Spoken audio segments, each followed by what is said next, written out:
Hello everyone, स्वागत है आप सभी का हमारे चैनल इंडियन आयुर्वेदिक डॉक्टर में। तो शुरू करते हैं आज की क्लास। कल हमने एक्सक्रीटा का डिस्पोजल पढ़ रहे थे हम। तो कल हमने देखा था एक्सक्रीटा का जो डिस्पोजल होता है वो दो तरीके से किया जाता है। एक तो अनसीवर्ड एरिया में और एक होता है सीवरेड एरिया में। यानी कि जहाँ पर सीवर लाइन होती है और जहाँ पर सीवर लाइन नहीं होती है, उन दो एरिया में किस तरह से एक्सक्रीटा का डिस्पोजल किया जाता है।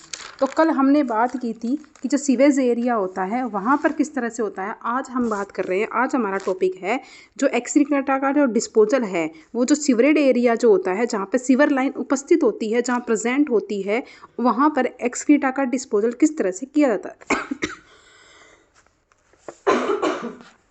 यानी कि शहरी क्षेत्रों में एक्सक्रीटा का डिस्पोजल किस तरह से किया जाता है। तो सबसे पहले पढ़ते हैं वहाँ पर क्या होता है। शहरों के अंदर जो जहाँ पर सीवर लाइन होती है वहाँ पर वाटर कैरिंग सिस्टम और सीवेज सिस्टम होता है। इसमें क्या होता है कि इस मेथड के द्वारा एक्सक्रीटा को सिटी से और टाउन से, जहाँ पर पॉपुलेशन डेंसिटी हाई है, वहाँ से क्या किया जाता है, कलेक्ट किया जाता है और ट्रांसपोर्ट किया जाता है। इस सिस्टम में अंडर गोइंग पाइप्स, यानी कि सीवर लाइन होती है, पाइप्स होते हैं जिनके द्वारा सीवेज को कलेक्ट किया जाता है और उसका क्या किया जाता है, डिस्पोजल किया जाता है। दो प्रकार से वाटर कैरिंग सिस्टम जो होता है वो काम करता है। एक तो कंबाइंड होता है, एक सेपरेट होता है। कंबाइंड जो होता है, इसमें जो सीवर लाइन होती है वो सीवेज को और सरफेस वाटर दोनों को क्या करती है, कैरी करती है, दोनों को कलेक्ट करती है और डिस्पोजल वाले पैलेस पर ट्रांसपोर्ट करती है। दूसरा पढ़ते हैं सेपरेट। इसमें क्या होता है, ओनली सीवेज, यानी कि सीवेज का ही कैरी होता है, जो वेस्ट प्रोडक्ट है उसी का कैरी होता है, ओनली सरफेस वाटर का कैरी नहीं करती है। वाटर कैरिंग सिस्टम जो होता है, 4 एलिमेंट होते हैं उसके अंदर, कि वाटर कैरिंग सिस्टम में कौन कौन सा जो वेस्ट होता है वो किस तरह से कलेक्ट होता है। तो सबसे पहले होता है हाउस होल्ड सैनिटरी फिटिंग, यानी कि इसमें वाटर क्लोसेट के द्वारा हाउस का जो भी पानी होता है उसे कलेक्ट किया जाता है। हाउस ड्रेनेज और सीवर, यानी कि 4 इंच डायमीटर का एक पाइप होता है जो ग्राउंड से 6 इंच नीचे की दूरी पर फिट किया जाता है। किसके लिए, हाउस के पानी को ड्रेन करने के लिए सीवर लाइन के अंदर। तीसरा होता है पब्लिक और स्ट्रीट और टैंक सेवर, यानी कि पब्लिक, स्ट्रीट और टैंक के पानी को ले जाने के लिए सीवर लाइन होती है। इसमें क्या होता है, ग्राउंड से 3 फीट की गहराई पर एक पाइप फिट होता है। सेल्फ क्लींजिंग के लिए इसमें सफिशिएंट ग्रेडियंट होने चाहिए इसकी, ताकि ऐसे हो कि ग्राउंड के नीचे है तो सेल्फ क्लीनिंग इसकी होती रहे। इसके लिए इसमें डिसइंफेक्टेंट आदि डाल दिया जाता है। कलेक्ट सीवर को ये क्या करते हैं, कलेक्ट सीवेज को क्या करते हैं, फाइनल डिस्पोजल वाले पैलेस पर यहाँ से क्या कर दिया जाता है, इसमें ट्रांसपोर्ट कर दिया जाता है। अब चौथा होता है चौथा जो वाटर कैरिंग सिस्टम होता है उसका एलिमेंट होता है सीवर एप्यूटेनेंसिस, यानी कि इसमें पहला होता है मेन होल। ये क्या होता है, प्रत्येक 100 मीटर की डिस्टेंस पर मेन होल बनाए जाते हैं। उनके द्वारा पाइप की इंस्पेक्शन और रिपेयर और क्लींजिंग की जाती है। ठीक है, मेन होल बनाए जाते हैं जिसके द्वारा क्या होता है, पाइप जो होता है, जो सीवर लाइन का जो पाइप होता है, उन मेन होल को खोल के इनकी क्लींजिंग वगैरह की जाती है। फिर आता है ट्रैप से 3 स्थानों पर, यानी कि सीवेज के ग्रेड, सैंड और ग्रीज, इनको रिमूव करने के लिए ट्रैप बनाए जाते हैं। आगे हम जब मेथड पढ़ेंगे कि किस तरह से ग्रेड को, सैंड को और ग्रीज को रिमूव किया जाता है, तो ट्रैप्स बनाए जाते हैं जिनको खोलकर क्या किया जाता है, इनको रिमूव किया जाता है।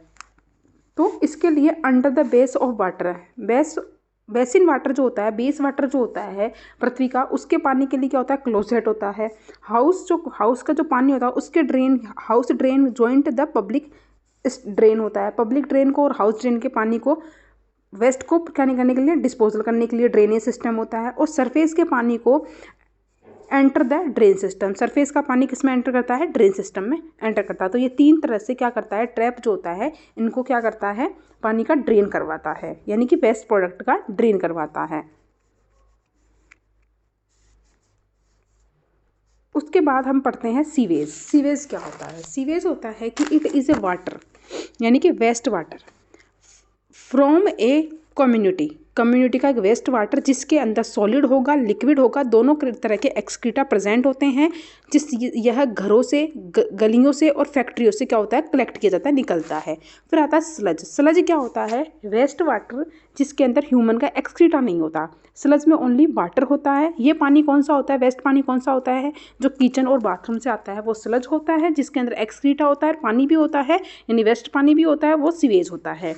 फिर आता है ड्राई वेदर फ्लो। क्या होता है, सीवेज का जो ये सीवेज है इसका एवरेज अमाउंट जो कि सीवर लाइन, जो सीवेज सिस्टम होता है उसके अंदर 24 घंटे में फ्लो करता है। सीवेज सिस्टम में जितना सीवेज का जो अमाउंट, सीवेज की मात्रा जो 24 घंटे में यहाँ से इस पाइप के थ्रू गुजरेगी, इस सीवेज लाइन के थ्रू गुजरेगी, इस सिस्टम के थ्रू गुजरेगी, वो जो मात्रा होगी 24 घंटे में जो फ्लो होगी वो होता है ड्राई वेदर फ्लो। कंपोजिशन क्या होता है, इसके अंदर 99.99% का होता है वाटर होता है, और 1% क्या होता है ऑर्गेनिक और इनऑर्गेनिक सॉलिड होते हैं। और क्या होता है, ऑर्गेनिक मैटर भी होता है, और सॉलिड के कारण क्या होता है इसमें से ऑफेंसिव ऑर्डर आती है। अब एम क्या है सीवेज के प्यूरिफिकेशन का, उद्देश्य हमारा ये है कि सीवेज में प्रेजेंट ऑर्गेनिक मैटर को स्टेबलाइज करना है और इससे क्या करना है, सेफली डिस्पोजल करना है, यानी कि इसमें से अंदर जो ऑर्गेनिक मैटर उसको बाहर निकालना है और इसका डिस्पोजल करना है। और सीवेज में अंदर से जो भी वाटर निकलेगा, इफ्लुएंट निकलता है, जो भी स्लज निकलता है, उसको क्या करना है, हमें प्यूरीफाई करना है और उससे क्या करना है, रिवर में, लैंड में और सी के अंदर क्या कर देना है, उस जो एफ्लुएंट निकलेगा उसे डिस्पोज कर देंगे हम। ठीक है, यानी जब प्यूरीफाई हो जाएगा तो ये दो तरीके से क्या होता है सीवेज का प्यूरिफिकेशन का ये उद्देश्य है। उसके बाद में अब हम सीवेज सिस्टम के द्वारा क्या कर रहे हैं, डिस्पोजल करवा रहे हैं। तो क्या होती है, कुछ स्ट्रेंथ होती है सीवेज की, जिससे क्या होता है सीवेज का जो प्यूरिफिकेशन होता है, डिस्पोजल जो होता है उसका सीवेज लाइन के अंदर जो डिस्पोजल किया जाएगा वेस्ट मैटर का, वो अच्छा आसानी से होता है। तो standard for strength of sewage, सबसे पहले पढ़ते हैं BOD, biochemical oxygen demand. 2 number का क्वेश्चन आता है यहाँ से। बायोकेमिकल ऑक्सीजन डिमांड क्या है कि ऑक्सीजन की वह मात्रा जो सीवेज का सिंपल, यानी कि जो हमारा सीवेज का सिंपल है, यानी एक्सरेटा का सैंपल है, उसके द्वारा स्पेसिफिक पीरियड के अंदर, यानी हमने 5 दिन के लिए मान लिया कि 5 दिन के लिए इसमें ये सीवेज पड़ा हुआ है, ठीक है, ये 5 दिन के अंदर एक स्पेसिफिक टेम्परेचर पर क्या करेंगे, वो जो ये जो सैंपल है ये जितनी ऑक्सीजन एब्जॉर्व करेगा, किसके लिए, एरोबिक डिस्ट्रक्शन के लिए और ऑर्गेनिक मैटर के लिए, ऑर्गेनिक मैटर के डिस्ट्रक्शन के लिए और एरोबिक डिस्ट्रक्शन के लिए, जितनी इस सीवेज के अंदर जो लिविंग ऑर्गेनिज्म है उनके द्वारा एक स्पेसिफिक टेम्परेचर पर, स्पेसिफिक पीरियड पर जितनी ऑक्सीजन की मात्रा यूज की जाएगी, एब्जॉर्ब की जाएगी, वो ऑक्सीजन की मात्रा BOD कहलाती है। ठीक है, तो ये है बायोकेमिकल ऑक्सीजन डिमांड। अब यदि बायोकेमिकल ऑक्सीजन डिमांड जो होती है, BOD जो होती है, वो 1000 मिलीग्राम पर लीटर है तो क्या होगी, वीक होगी। और इससे अगर ज़्यादा है, यानी कि 300 मिलीग्राम पर लीटर से ज़्यादा है सीवेज की अंदर की जो BOD है वो, तो क्या होता है सीवेज का जो होगा, ऑक्सीजन की डिमांड होगी, तो वो क्या होगा, स्ट्रॉन्ग सीवेज होता है। ठीक है, अब आती है COD, यानी केमिकल ऑक्सीजन डिमांड। वो तो बायोकेमिकल ऑक्सीजन डिमांड थी, BOD थी, ये COD है। अब स्ट्रॉन्ग केमिकल ऑक्सीडाइजर, यानी कि केमिकल ऑक्सीडाइजर जो कि किस में प्रेजेंट है, सीवेज में प्रेजेंट है, वो क्या करते हैं, ऑर्गेनिक मैटर को ऑक्सीडेशन, ऑर्गेनिक मैटर का ऑक्सीडेशन करने के लिए जितनी O2 की डिमांड या जितनी O2 का यूज करते हैं उसे COD कहते हैं। ठीक है, तो साफ साफ बात यह है कि सीवेज के अंदर प्रेजेंट केमिकल ऑक्सीडाइजर जितनी ऑक्सीजन की डिमांड के द्वारा, जितनी ऑक्सीजन की मात्रा के द्वारा ऑर्गेनिक मैटर का ऑक्सीडेशन करते हैं, वो जो ऑक्सीजन की मात्रा जितनी इन्होंने यूज की है ऑर्गेनिक मैटर के ऑक्सीडाइजेशन के लिए, ऑक्सीडेशन के लिए, वो जो मात्रा होती है, वो ऑक्सीजन की डिमांड जो होती है, जो केमिकल ऑक्सीडाइजर के द्वारा यूज की जाती है, वो COD कहलाती है। ठीक है, उसके बाद आता है सस्पेंडेड सॉलिड, यानी कि सॉलिड कितना होता है उस सीवेज के अंदर।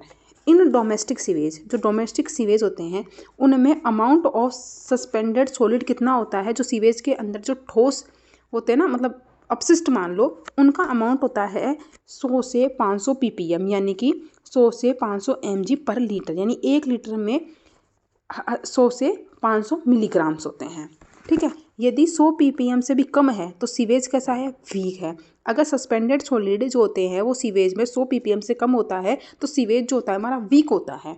अगर ज़्यादा होता है 500 से ज़्यादा तो इसमें ये स्ट्रॉन्ग होता है एकदम। फिर डीकम्पोजिशन ऑफ ऑर्गेनिक मैटर। अगर ये ऑर्गेनिक मैटर का डीकम्पोजिशन होगा तो एक तो वायवीय होगा, एक अवायवीय होता है। तो वायवीय अगर डिस्ट्रक्शन होता है इनका, ऑर्गेनिक मैटर वायवीय वायु की उपस्थिति के अंदर उन माइक्रो ऑर्गेनिज्म के द्वारा क्या होता है, डिकम्पोज्ड होता है, तो एंड प्रोडक्ट के रूप में क्या बनता है, CO2 बनेगी, NH3 बनेगी, अमोनिया बनेगी, H2O बनेगी, NO3, NO2 और SO4 बनती है। लेकिन अगर एनारोबिक प्रोसेस होता है, ये तो स्लो प्रोसेस होता है एक तरह का, ये स्लो प्रोसेस है, तो एंड प्रोडक्ट के रूप में CO2 बनती है जो कि इसमें भी बन रही थी, NH3 बनती है जो भी इसमें भी बन रही थी, CH4 बनती है लेकिन इसमें, ठीक है, और एक इसमें हाइड्रोजन बनती है यानी H2 बनती है।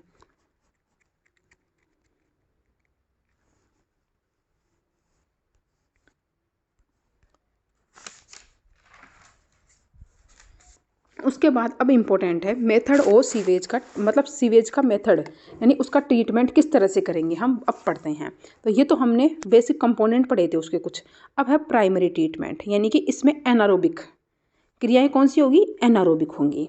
अब इसमें सबसे पहले जो प्राइमरी ट्रीटमेंट है, इसमें अंदर जो सीवेज जो होता है सबसे पहले उसकी स्क्रीनिंग होती है। तो पहला है स्क्रीनिंग।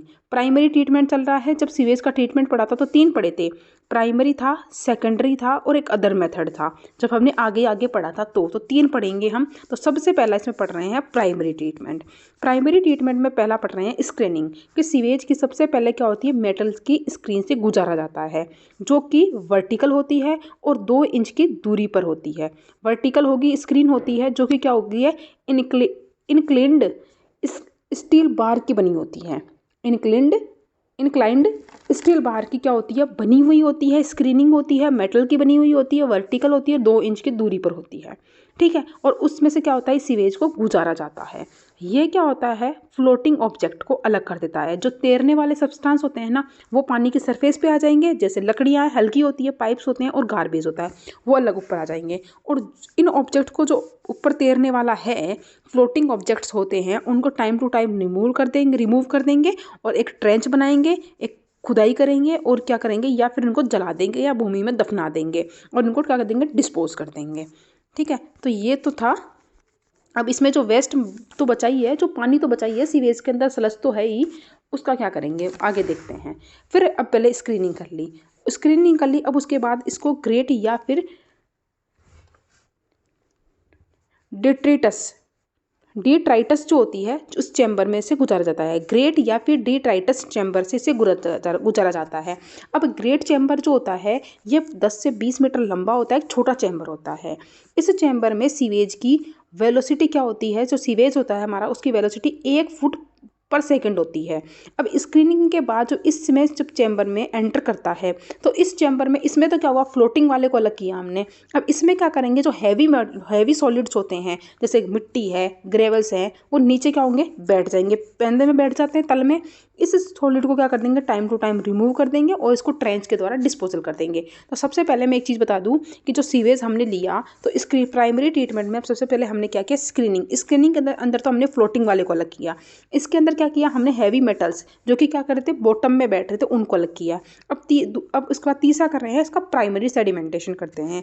प्राइमरी सेडिमेंटेशन जो होता है, एक रेक्टेंगुलर एक टैंक होता है जो कि क्या करता है, ड्राई वेदर फ्लो के 1/4 से 1/3 भाग को क्या करता है, होल्ड करता है। जितना 24 घंटे में इस सीवेज लाइन से जितना गुजरता है उसका 1/4 या 1/3 भाग क्या करता है, प्राइमरी सेडिमेंटेशन टैंक क्या करता है, अपने अंदर होल्ड करता है, ठीक है। उसमें मात्रा बताई गई है कि जो सीवेज होगा इसमें कितनी मात्रा में होगा, वो है ये।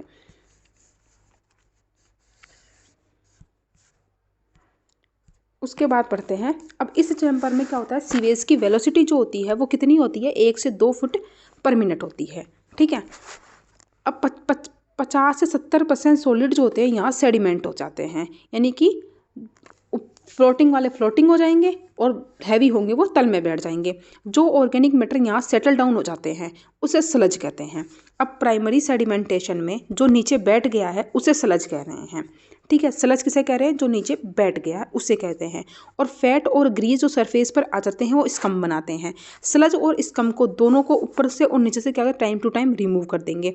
अब स्लज भी रिमूव हो गया और स्कम भी रिमूव हो गया। अब ये बचा सीवेज बता। अब सीवेज में क्या होते हैं, माइक्रो ऑर्गेनिज्म होते हैं जो कि क्या करते हैं, ऑर्गेनिक मैटर को NH3 में चेंज कर देते हैं। ठीक है, यदि सीवेज में ऑर्गेनिक मैटर या ऑर्गेनिक वेस्ट मैटर होते हैं तो उन्हें क्या करते हैं, और भी ऑर्गेनिक रेड वेस्ट मैटर हैं, ज़्यादा ऑर्गेनिक मैटर है तो उसमें लाइम बना लेंगे, या फिर AlSO4 का होल थ्राइस, इसके द्वारा क्या करते हैं, इस केमिकल सब्सटेंस के द्वारा क्या करते हैं, उसके अंदर मिला दिया जाता है प्राइमरी सेडिमेंटेशन टैंक में और उसे ट्रीट किया जाता है।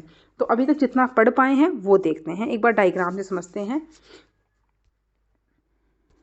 तो देखो, सबसे पहले है हमारा सीवेज था यहाँ पे, ठीक है, आया।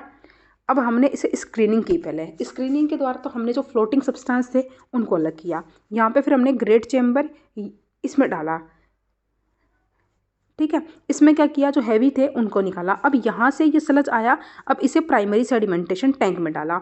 अब यहाँ से प्राइमरी सेडिमेंटेशन टैंक में डाला तो स्लज को अलग कर लिया, स्कम को अलग कर लिया, और क्या कर दिया, ऑर्गेनिक मैटर को हमने क्या कर दिया, माइक्रो ऑर्गेनिज्म के क्रिया के द्वारा NH3 में बदल दिया। ठीक है, अब प्राइमरी सेडिमेंटेशन के द्वारा जो स्लज हमारा तैयार हुआ है वो स्लज क्या करता है, यहाँ से दो भागों में डिवाइड होता है। या तो उसे हम ट्रिकलिंग टैंक फिल्टर के द्वारा ट्रिंकलिंग फिल्टर वाले टैंक में भेज देंगे, या फिर हम इसे एरेशन टैंक में भेजेंगे। यहाँ से दो भाग में जा सकता है। अब फिर दोनों के द्वारा ही किसी में भी हम दोनों में से ट्रीट कर ले, तो ये तो स्मॉल एरिया में होता है ट्रिकलिंग फिल्टर वाला तो, और ये एरेशन टैंक वाला क्या होता है, जहाँ लार्ज पॉपुलेशन ज़्यादा होती है वहाँ पे यूज होता है। फिर अब इन दोनों के द्वारा ही जो सीवेज हमने ट्रीट किया है उसको सेकेंडरी सेडिमेंटेशन के अंदर हम क्या करेंगे, लाएंगे। और सेकेंडरी सेडिमेंटेशन के बाद जब ये ट्रीट हो जाएगा तो इसके बाद जो इफ्लुएंट निकलेगा उसे क्या कर देते हैं, हम या तो रिवर में डाल देंगे, या लैंड में डाल देंगे, या फिर किसी प्रकार की मिट्टी में मिला देंगे। ठीक है, अब सेकेंडरी सेडिमेंटेशन में जब ट्रीट करते हैं तो इसके अंदर से कुछ मात्रा में क्या करते थे, स्लज हम बाहर निकाल लेते हैं। और इस स्लज का क्या कर देते हैं, इस स्लज को या तो हम इस स्लज को बोलते हैं एक्टिवेटेड स्लज। मेरा कहने का मतलब ये है, प्राइमरी फिल्टर हुआ, वहाँ से दो मेथड किए हमने, ट्रिकलिंग कर लो या फिर एरेशन टैंक में कर लो इसका फिल्टर। उसके बाद में इन दोनों के द्वारा, ये दोनों के द्वारा जब फिल्टर हुआ वो स्लज, वो किस में आया, सेकेंडरी सेडिमेंटेशन टैंक में आया। वहाँ से प्योर हो गया तो किस में निकल, जो अशुद्धियाँ थी इसमें पड़ी रही, निकल गई, शुद्ध हो गया तो वो इफ्लुएंट बना। इफ्लुएंट जो था उसे रिवर में, तालाब में या पॉन्ड में किसी में भी डाल दिया। ठीक है, वो से हमने से वेस्ट वो डस्ट कर दिया, इसका डिस्पोजल हमने कर दिया। ठीक है, अब उसके बाद देखो एक चीज़, ठीक है, अब उसके बाद देखना, अब ये सेकेंडरी सेडिमेंटेशन जो टैंक था इसके अंदर जो हमारा क्या था, स्लज था, उसमें से कुछ मात्रा में स्लज निकाल लिया। इस स्लज को बोलते हैं एक्टिवेटेड स्लज।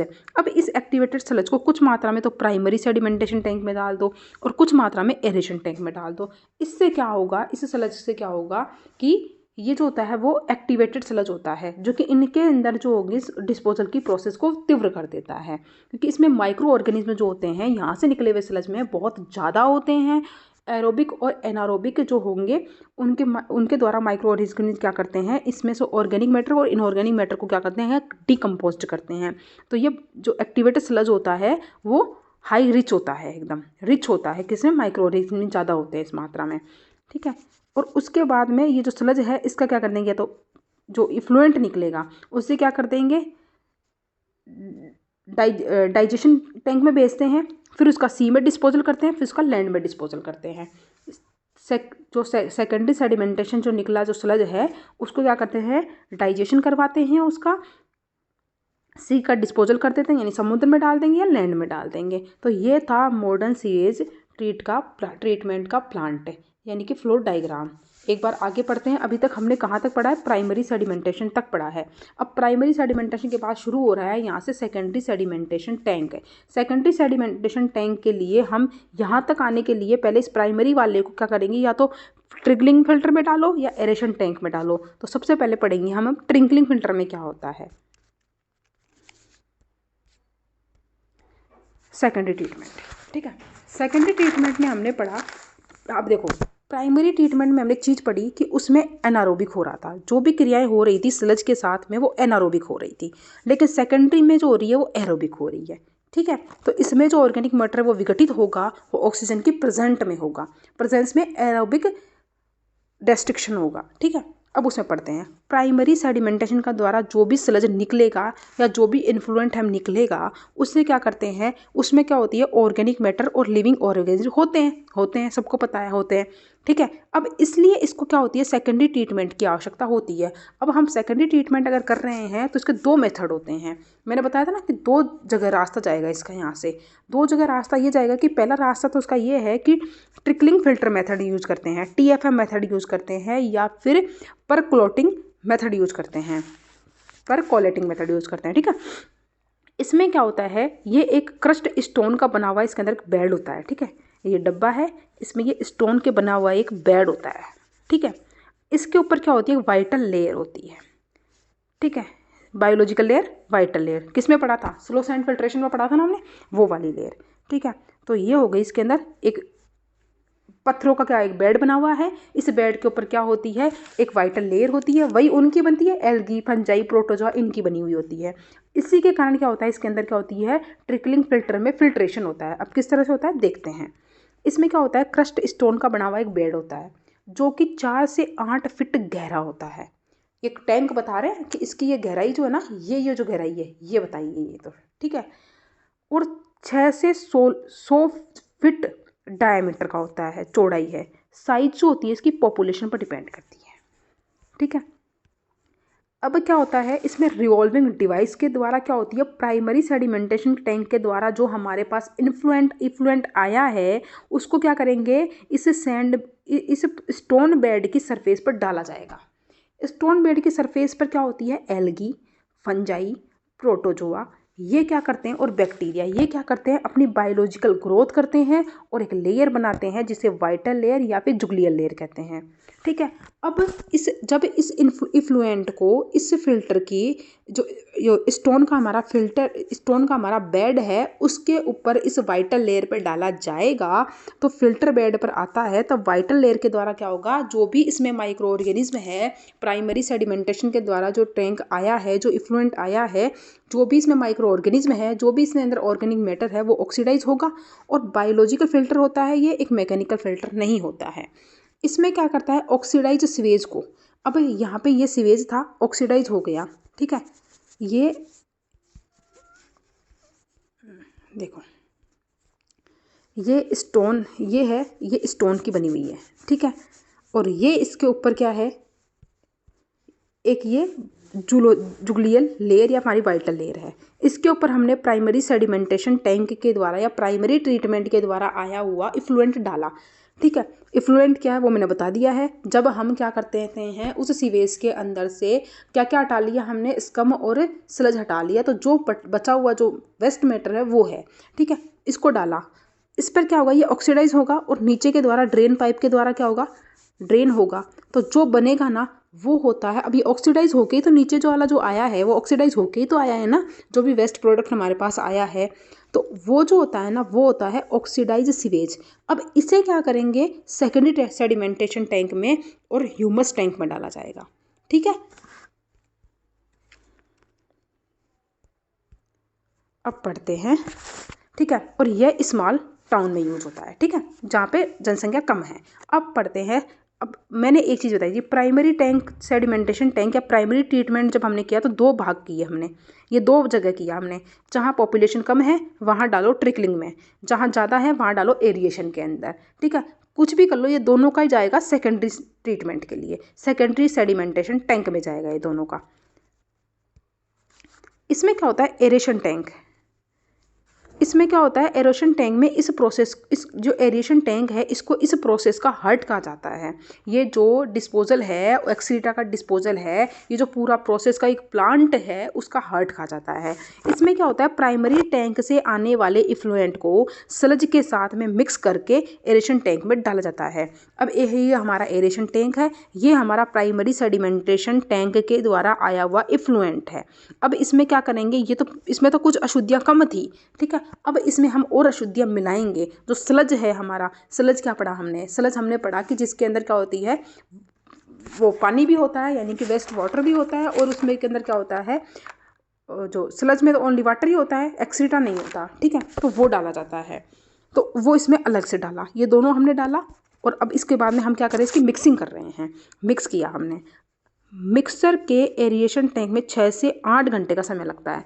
इसमें ये दोनों मिक्सर होंगे। मिक्सर के बाद में एरिएशन के बाद में सीवेज का ऑर्गेनिक मैटर, जो ये सीवेज था हमारा, उसका ऑर्गेनिक मैटर क्या होगा, जो वेस्ट प्रोडक्ट था उसका ऑर्गेनिक मैटर ऑक्सीडाइज होगा।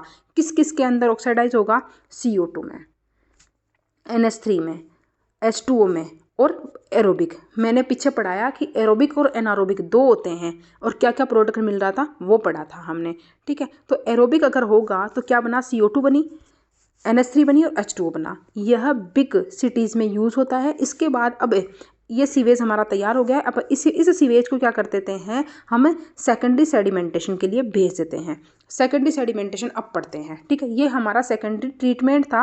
अब इसमें सेकेंडरी सेडिमेंटेशन में ये भेजा जा रहा है, सेडिमेंटेशन में भेजा जा रहा है। सेकेंडरी ट्रीटमेंट तो ये पूरा प्रोसेस है, ठीक है। अब सेकेंडरी सेडिमेंटेशन और फाइनल सेटिंग में से भेजा जा रहा है। तो ट्रिकलिंग फिल्टर से भी आएगा, एरिएशन टैंक से भी आएगा, दोनों से ऑक्सीडाइज सीवेज आएगा और सेकेंडरी सेडिमेंटेशन में आएगा और फाइनल सेटिंग के लिए आएगा इसके अंदर, ठीक है। अब इसमें क्या होता है, सीवेज को 2 से 3 घंटे के लिए इस टैंक में रख देते हैं। इसमें करेंगे कुछ नहीं हम, सेकेंडरी जो सेडिमेंटेशन टैंक है इसमें करेंगे कुछ नहीं। जो स्लज आएगा, जो भी हमारा सीवेज है उसको रख देंगे इसके अंदर 2 से 3 घंटे। और सेकेंडरी सेडिमेंटेशन टैंक से कलेक्ट स्लज को एरिएटेड स्लज में एक्टिवेटेड स्लज कहते हैं, ठीक है। अब इसके अंदर जो 2-3 घंटे बाद में जो स्लज रहता है, 2-3 घंटे बीत जाने के बाद जो सेकेंडरी सेडिमेंटेशन टैंक जो होता है इसके अंदर जो स्लज रहेगा उसे एक्टिवेटेड स्लज कहते हैं। और ये एक्टिवेटेड स्लज क्या होता है, नॉन ऑफेंसिव होता है, किसी प्रकार की कोई दुर्गंध नहीं होती। बैक्टीरिया बहुत ज़्यादा होंगे जिसके अंदर नाइट्रोजन फास्फोरस की मात्रा क्या होगी, बहुत ज़्यादा होगी। ये होता है एक्टिवेटेड स्लज। अब इस एक्टिवेटेड स्लज की क्या होती है, कुछ मात्रा सेकेंडरी सेडिमेंटेशन टैंक से निकालते हैं और किस में डालते हैं, इस एरिएशन टैंक में डालते हैं। जिससे क्या होगा, इस एरिएशन टैंक का जो प्रोसेस होगा, जो एरोबिक जो यहाँ पे ये डेस्ट्रिक्शन हो रहा था, वो जो बैक्टीरिया के द्वारा जो डेस्ट्रिक्शन हो रहा था, इसकी प्रेजेंस में, क्योंकि यहाँ बैक्टीरिया ज़्यादा हैं, नाइट्रोजन और फास्फोरस रिच है, नॉन ऑफेंसिव है, इसकी प्रेजेंट में, ये एक्टिवेटेड स्लज की प्रेजेंट में ये जो प्रोसेस होगी एरोबिक बैक्टीरिया के द्वारा डेस्ट्रिक्शन की, ये तीव्र हो जाती है। इसलिए इस एक्टिवेटेड स्लज को कुछ मात्रा में निकालेंगे सेकेंडरी सेडिमेंटेशन से और एरिएशन टैंक में डाला जाता है, ठीक है।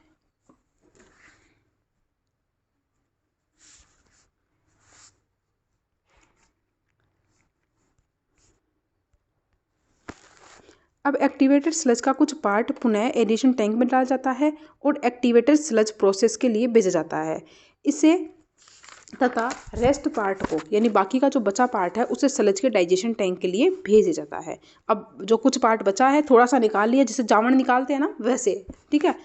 तो कुछ जो बचा हुआ पार्ट है जो सेकेंडरी सेडिमेंटेशन टैंक में था, उसे क्या किया हमने, डाइजेशन के लिए भेज देंगे, टर्सरी ट्रीटमेंट के लिए, और वहाँ पर इसका ट्रीटमेंट होगा और इसका डिस्पोजल हो जाएगा। अब भेजते हैं स्लज का ट्रीटमेंट, ये रहा। पहला इसका डाइजेशन होगा, ठीक है, ट्रीटमेंट हो रहा है, इसका डाइजेशन होगा, ठीक है। अब स्लज डाइजेशन में टैंक में स्लज के डाइजेशन टैंक में स्लज जो होता है उससे फेवरेबल कंडीशन में, यानी कि उचित टेम्परेचर और उचित pH पर क्या करते हैं, इंक्यूबेट करते हैं। इससे क्या होता है, टैंक में स्लज का एनारोबिक ऑटो डाइजेशन होता है, जिससे कॉम्प्लेक्स जो होते हैं solid H2O, CO2, NH3, CH4 में ब्रेक डाउन हो जाते हैं, ठीक है। एनारोबिक के अंदर तो इसी में ब्रेक डाउन होगा ऑर्गेनिक मैटर जो होगा वो, और स्लज का वॉल्यूम यहाँ कम हो जाएगा और कंप्लीट स्लज जो होगी डाइजेशन में 3 से 4 वीक का ज़्यादा समय लगता है थोड़ा। और इससे जो रिड्यूस बनेगा वो नॉन ऑफेंसिव होगा, स्टिकी होगा, जो कि सूख जाएगा और सूख के क्या होगा, मैन्योर बनाता है। और इससे निकलने वाली जो CH4 है, इसका यूज किस में करते हैं हम, हीटिंग और लाइटिंग में करते हैं, ठीक है। एनारोबिक जो डेस्ट्रिक्शन था, डीकम्पोजिशन हमने पढ़ा था, उसी में CH4 निकल रही थी, देखना पीछे पढ़ाया मैंने आज उसकी क्लास में, ठीक है, थोड़ी देर पहले पढ़ाया, उसमें देखना। उसके बाद हम क्या करेंगे, दूसरा ट्रीटमेंट क्या करेंगे, स्लज का ट्रीटमेंट में पहला तो हमने डाइजेशन कर दिया, दूसरा हमने सीड डिस्पोजल कर देंगे। अब जो सेकेंडरी सेडिमेंटेशन टैंक था उसके अंदर हमने ट्रीट किया, उस स्लज को क्या कर देते हैं हम, सी में डिस्पोजल कर देते हैं, जैसे मुंबई में डाल देते हैं। लैंड डिस्पोजल, जो भी स्लज था उसको टाउन का जो रिफ्यूज़ था उसके साथ मिक्सअप कर देते हैं और कंपोस्ट बना देते हैं और मिट्टी में डाल देते हैं, उसका हम बाद में कृषि में काम में ले सकते हैं।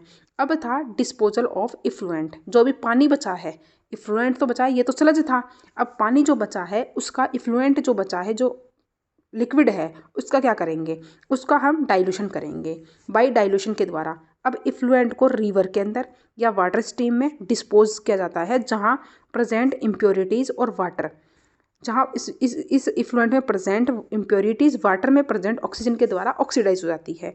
वाटर और इफ्लुएंट का अनुपात 8:1 होता है फॉर प्रॉपर डाइल्यूशन के लिए, कि इफ्लुएंट जो 1:1 अगर है 1 है तो वाटर हमारा 8 होना चाहिए, ताकि जिससे क्या होगा, इफ्लुएंट का डाइल्यूशन होगा और इसमें इफ्लुएंट में उपस्थित इम्प्योरिटीज़ क्या होगी, वाटर की ऑक्सीजन के द्वारा ऑक्सीडाइज हो जाएगी। इफ्लुएंट जो होना चाहिए पैथोजन से फ्री होना चाहिए। अब जो इफ्लुएंट है उसका पहला तो हमने डाइल्यूशन किया, दूसरा हमने डिस्पोजल किया लैंड के अंदर। यदि सूटेबल लैंड अवेलेबल है तो इफ्लुएंट का इरिगेशन के लिए यूज़ कर सकते हैं, उस पानी को हम कृषि में काम में ले सकते हैं। ऐसे Okhla sewage treatment plant in Delhi है, वहाँ पे इसका क्या करता है, इफ्लुएंट को इरिगेशन पर्पस के लिए यूज़ किया जाता है।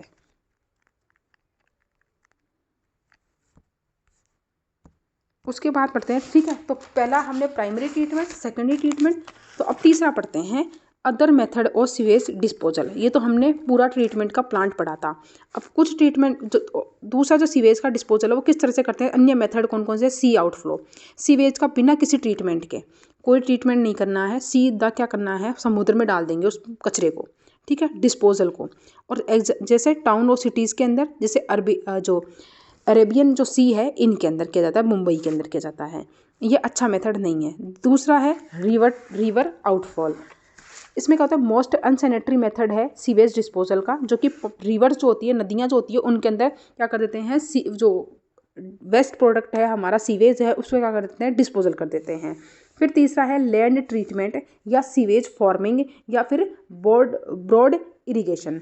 इस यदि सफिशिएंट और सुटेबल लैंड अवेलेबल है हमारे पास तो सीवेज का क्या कर देते हैं, उस पर डाल देते हैं और उसका डिस्पोजल कर देते हैं। जैसे 1 एकड़ की स्पेस अगर है, सफिशिएंट है किसके लिए, 100 से 300 लोगों के एक्सक्रीटा के डिस्पोजल के लिए।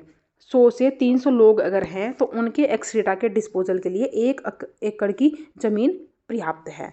लैंड पर रिज और फेरोज बनी होती है, यानी कि जब हम कृषि करते हैं तो देखा होगा ना, कृषि के अंदर ऐसे ऐसे होती हैं, तो ये तो ऊपर उभरा हुआ भाग होता है, ठीक है, और बाकी का जो भाग है वो धसा हुआ भाग होता है ना। तो यही बोला है यहाँ पे कि ज़मीन पर क्या होती है, रिज और फेरोज बनी होती है। उनमें क्या करते हैं, सीवेज को इंटरमिटेंटली डाल देते हैं, ठीक है, इंटरमिटेंटली यहाँ पे डाल दिया सीवेज को। इससे क्या कर देते हैं, और फिर क्या कर देते हैं, जो जो रिजेज हैं इनके ऊपर क्या करते हैं, यहाँ पे इनके ऊपर फसल को उगा देते हैं। इससे क्या, जैसे कि पोटैटो है, फ्रूट्स है, ग्रास है, ट्री है, इनको क्या कर खेती की जाती है। और रेनी सीजन के अंदर क्या होता है, लेकिन जब बरसात हो जाएगी, ठीक है, अभी तो आपने कर लिया, लेकिन जब बरसात हो जाएगी तो ये पूरा का पूरा जो स्लज है या पूरा का जो वेस्ट मैटर है वो क्या होगा, बहता रहता है, तो इसका मैनेजमेंट खराब हो जाता है। इसलिए इससे क्या होता है, सीवेज सिकनेस कहते हैं इसे।